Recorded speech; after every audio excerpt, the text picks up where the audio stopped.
This video is about how to entertain a baby on an airplane.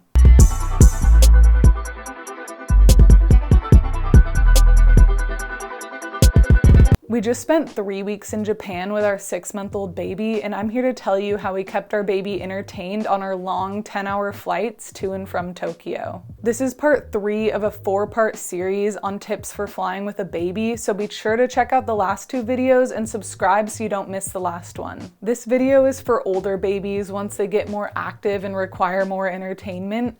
Newborns are obviously a little easier because they sleep so much. Our baby was 6 months at the time of the flight, so he did require entertainment and helping him to sleep throughout the flight. These are the techniques I used to keep him entertained and prevent crying so he didn't annoy the other passengers. So tip number 1 is hygiene. I want to address this because it's very important. I brought a travel size pack of sanitizer wipes, and I wiped down the seatbelt buckle, armrests, tray table, and TV screen. And then I used hand sanitizer, and then that way whenever I touched something, my hands remained clean and the baby was able to touch things without me worrying about the cleanliness of it. So really just focus on those high touch areas. Tip number 2 is toys. You'll want to bring a selection of toys that are baby safe. I recommend bringing versatile toys with multiple sensory experiences for the baby. This is an example of one of the toys we brought. It's like an all-in-one toy. It has bright contrast colors, a little squeaker bit,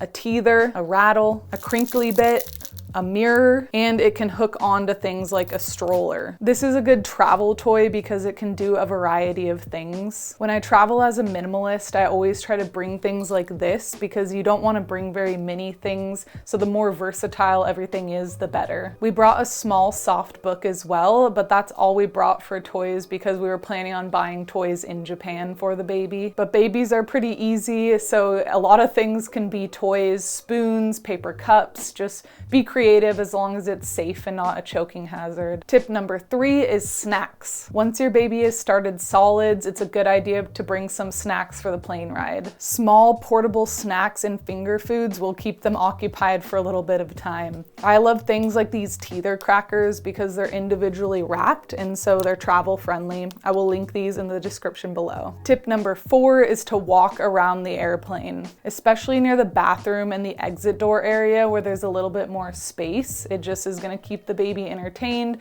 allow them to see new things, and not just be stuck in that one seat the whole time. Tip number 5 is diaper changes. Keep the baby comfortable and also bring clothes that are easy to change in and out of, like little onesies like this. Tip number 6 is singing. I did sing very quietly under the blanket to the baby and that calmed him and entertained him. Tip number 7 is the bassinet if your baby is small enough to fit in it. If your baby is under the weight limit for the free bassinet, which is somewhere between 20 and 25 pounds, I believe, depending on the airline, check out my other video where I explain how to get the free airline bassinet. And tip number 8 is to keep the baby well fed. Also feed during takeoff and landing. This helps with ear pressure. And it also helps comfort the baby. I nursed as best as I could, but sometimes the baby wouldn't eat during takeoff and landing. And when he didn't nurse, he was still fine from the ear pressure. So don't stress too much if your baby won't eat during takeoff and landing. So much like everything I say, take my advice as guidelines and not rules. I did all of these techniques and our baby did really good on the plane. Obviously, every baby will cry a little bit, but I was able to calm him quickly. And just like at home, you'll go through the steps. Are they tired? Are they hungry? Are they bored? Are they overstimulated? Do they just need cuddles? Our baby got compliments from flight attendants and passengers on how good he did during the flight. I'm thankful we have a good traveler because we can just travel with him throughout our whole lives. Thanks for watching this video. I hope it gave you some insight on how to entertain a baby throughout a long flight. And remember, this is part 3 of a 4-part series on tips for flying with a baby, so be sure to check out the rest of it. I'll also have more videos coming out about our trip to Japan with our 6-month-old baby, so subscribe so you don't miss out.